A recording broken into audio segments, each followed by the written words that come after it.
성도가 믿음으로 구원받아서 의롭다 칭함을 받는다는 이 복음의 메시지를 들으면 하나님께서 죄인들을 의롭다고 법률적으로 선언하시는 것이 전부인 것처럼 생각될 수가 있습니다.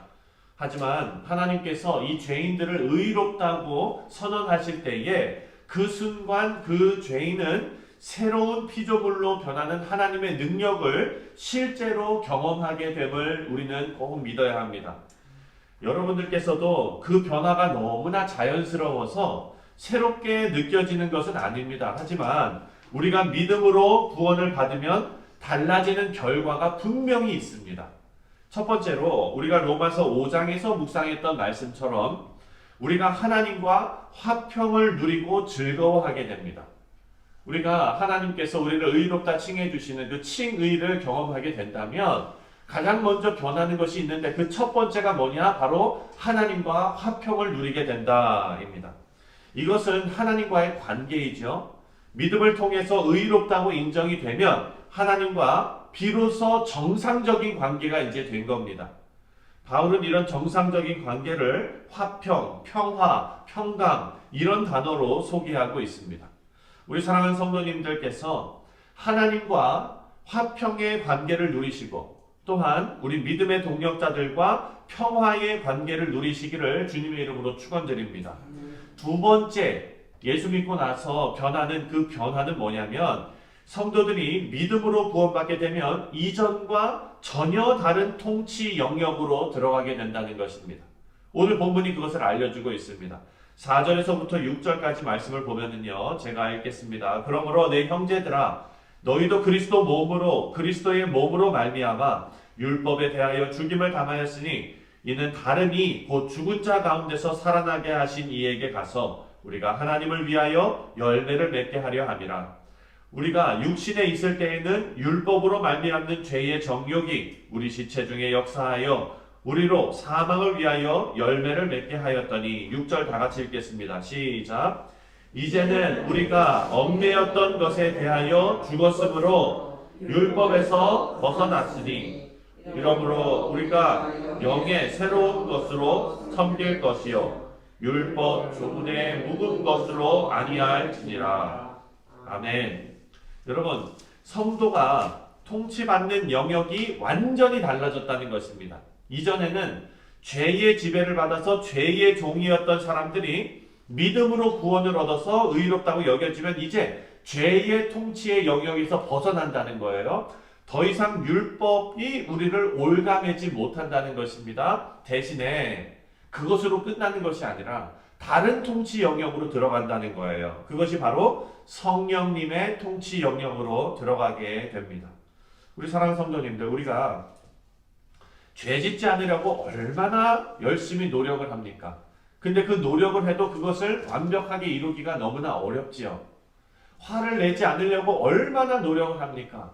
그런데 우리 자녀들 때문에 화날 때가 많잖아요. 다른 사람들 때문에 화날 때가 많고 직장 동료들 때문에 화날 때가 많습니다. 그 이유는 죄의 통치가 너무나 강력하기 때문입니다. 그런데 여러분, 좋은 소식이 있어요. 그 죄의 통치로부터 우리가 벗어나게 된다는 것입니다. 이렇게 지독한 죄의 통치에서 벗어날 수 있는 길이 우리에게 열렸습니다. 그런데 이 죄의 힘보다 더 강력한 성령님의 지배를 받고 인도하심을 받는 일이 기다리고 있습니다. 죄가 벗어나기 어려운 힘이 있었다면 성령님은요, 그것보다 더 비교할 수 없을 만큼 더 강력하게 우리를 붙드시고 훈련시키시고 거룩의 길로 이끌고 가실 줄 믿습니다. 이것은요, 여러분, 먼 미래에 일어나는 일이 아닙니다. 지금 일어나고 있는 일입니다. 지금 우리의 모습이 죄 가운데 있는 것 같고 내 의지가 약한 것 같고 그렇지만 그것과는 비교가 안 될 정도로 성령 하나님께서 우리를 진득하니, 그리고 성령 하나님께서 묵묵히, 그리고 또 포기하지 않으시고 우리를 이끌어 가고 계시고 변화시켜 가고 계신다는 것을 우리는 기억해야 합니다. 우리가 이 아침에 하나님의 말씀을 묵상하고 기도로 하나님께 나아가며 하루를 우리 하나님 손에 맡기는 일 자체가 바로 성령 하나님께서 우리 삶 가운데 역사하고 계시다는 증거입니다. 그리고 세 번째 마지막으로 우리가 새로운 피조물로 다시 태어나는 새로운 창조를 경험하게 됩니다. 우리가 스스로 이 땅에 태어날 수 없지요. 내가 태어나고 싶어서 태어난 게 아닙니다. 우리의 의지와 상관없이 우리는 이 세상에 태어났습니다. 마찬가지로 새로운 창조의 이 사건은 우리가 새로운 피조물이 된다는 이 놀라운 일은 우리의 노력이나 착한 일로 가능한 것이 아니라 성령 하나님의 능력으로만 이루어질 수 있는 일이다라는 것을 본문이 말하고 있습니다. 그래서 오늘 본문의 중심 내용은 뭐냐? 우리가 율법을 우리 인생의 원리로 붙잡고 있으면 반드시 좌절할 수밖에 없다라는 것이 오늘 본문 말씀의 핵심입니다. 6절을 함께 다시 한번 읽겠습니다. 6절 시작.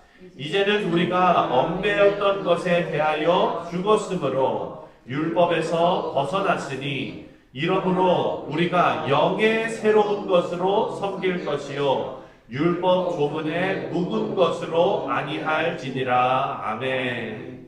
유대인들이 문자 그대로 목숨 걸고 지키던 율법들, 그리고 그 율법들을 너무나 방대하기 때문에 세부적으로 일상생활에 담아내려고 만들었던 여러 가지 규정들, 이런 것들을 섬기지 말라는 것입니다. 이거 말고 이제 구원받은 성도가 하나님을 섬기는 방법이 있어요. 그것이 바로 6절에 나오는 영의 새로운 것으로 섬기라 라고 가르쳐주고 있습니다. 이 말씀은요, 우리 모든 성도들이 거룩한 성품으로 행동하면서 살아가고 또 예수님 안에서 얻은 새로운 생명으로 행동하면서 살아가라 라는 말씀입니다. 마음은 없고 그냥 눈에만 보이는 껍데기 같은 법만 지킨다고 거룩해지지 않는다는 것입니다. 복음의 진리의 원리대로 사는 것이 바로 우리가 열심을 내서 살아야 할 그런 인생인 줄 믿습니다. 예수님의 은혜와 사랑의 법 안에서 하나님 사랑하고 이웃 사랑하는 것이 바로 그것이죠. 스스로 의롭게 되려고 남들과 비교해서 더 우월해 보이는 일에 집착하는 것, 남들이 지키기 힘들어하는 율법 조문들을 다 지켜내면서 나는 다른 사람들과 다르다라는 것을 드러내는 삶이 바로 그렇게 율법에 빠져있는 사람들 아니었습니까? 하나님, 내가 저 이방인들과 같이 되지 아니함을 하나님 앞에 감사하나이다. 사랑하는 성도님, 이거 어제 우리가 배운 거 아닙니까? 이건 뭐가 없는 거죠? 예의가 없는 거 아닙니까? 다른 사람들과도 마찬가지죠. 하나님께서는 모든 인류를 다 사랑하십니다. 그런데 우리가 이렇게 경건함을 이런 율법 조항들로 나타내는 것을 즐겨한다면 우리는 계속해서 시행착오만 겪을 수밖에 없습니다. 하지만 겸손하게 내가 구원받은 것이 하나님의 은혜라는 것, 내가 한 것이 아니요 은혜만 있었다는 것을 마음속 깊이 간직하고 그 은혜의 법 안에서 서로 사랑하라는 하나님의 계명을 지키는 성도들은 바로 오늘 6절 말씀에 나오는 대로 새로운 영으로 사는 성도들이 되는 것입니다. 오늘 본문에 나오는 율법이 아니라 새로운 영의 새로운 것으로 사는 것은 예수 그리스도께서 보여주신 은혜와 사랑으로 사는 것. 예수님께서 죄인을 위해 죽으셨던 것처럼 우리도 품고 섬기고 사랑하고 이해하고 세워주는 삶을 사는 것이 바로 십자가 복음의 진리 안에서 사는 성도들의 삶인 줄 믿습니다. 우리 사랑하는 성도님들, 오늘 하루 하나님의 은혜와 사랑의 통치 안에서 영의 새로운 것으로 살아내시는 우리 성도님들 되시기를 주님의 이름으로 축원드립니다. 그래서 그런 인생이 하나님께 복된 인생이요, 복음 안에 사는 인생인 줄 우리가 믿고 그렇게 승리하시는 우리 모두가 되시기를 바랍니다.